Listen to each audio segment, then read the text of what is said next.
chaos, confusion, and courting your own voters? Is that exactly where you want to be? Really?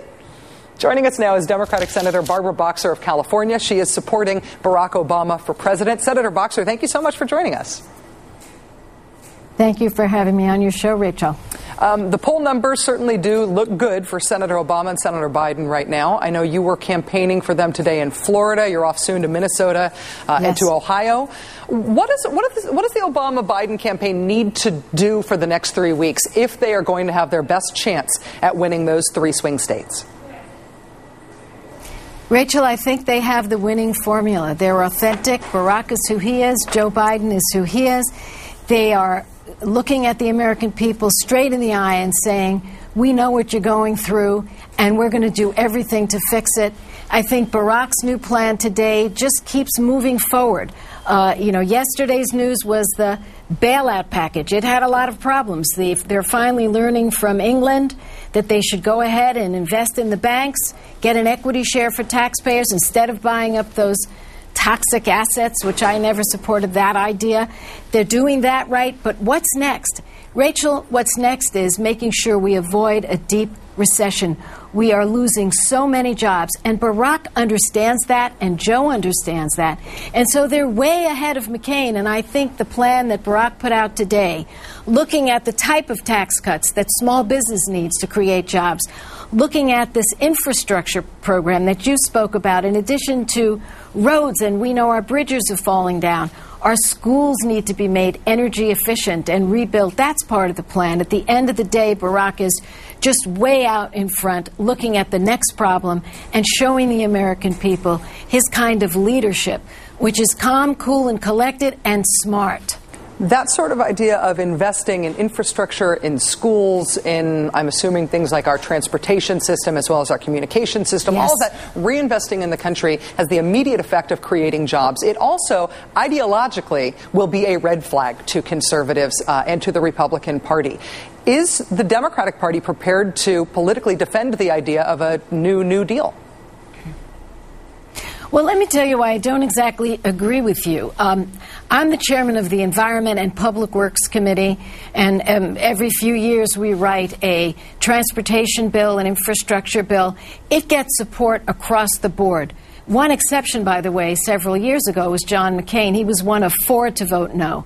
But infrastructure programs are very, very popular among the people, Republicans and Democrats alike, I would say, because it's not the government building the roads, it's the private sector.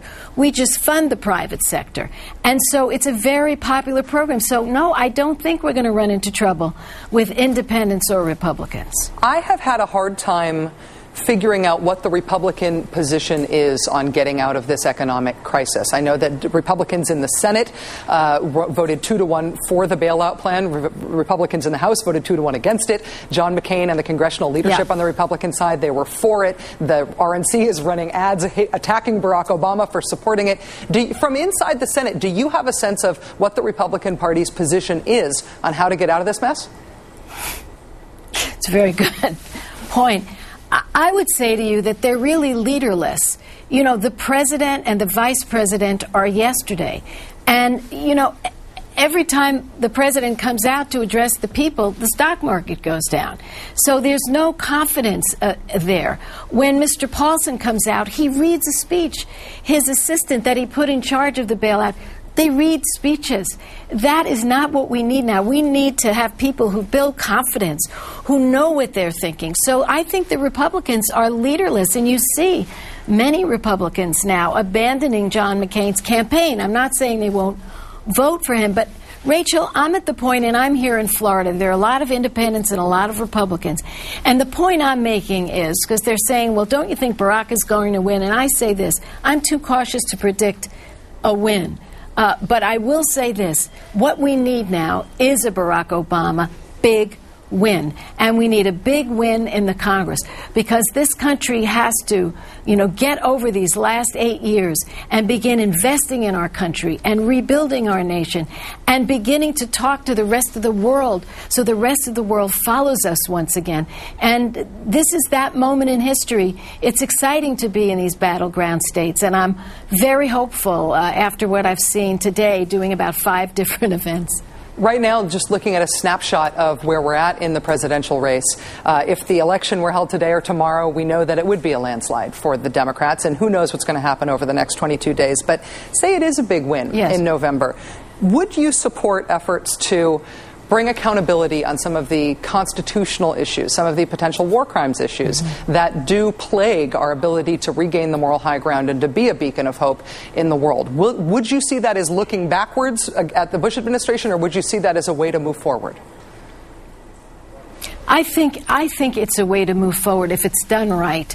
It needs to be done right. We need to look at what abuses of power took place so that they don't happen again with future presidents, be they Republican or Democratic or any other party. We need to take a look at that. So no, I think if it's handled right, of course we've got to keep our eye on the ball. First and foremost, we've got to get this economy back on track. We have to end the war in Iraq in a responsible way. We have to continue in our fight against terrorism and Osama bin Laden. These are the things we must do, but we also must take a look at, these abuses of power. One of my worst experiences as a United States Senator was going up to some secret room and looking at pictures from Abu Ghraib, a lot of which the public has since seen. I don't think I've ever felt so lost for my country. And I think we need to take a hard look at that and, as I said, do it in the right way so that this never, ever happens again. Democratic Senator Barbara Boxer of California. You're in Florida now, off to Minnesota and Ohio campaigning. Good luck with the campaigning, and thanks for coming on the show tonight. Thanks.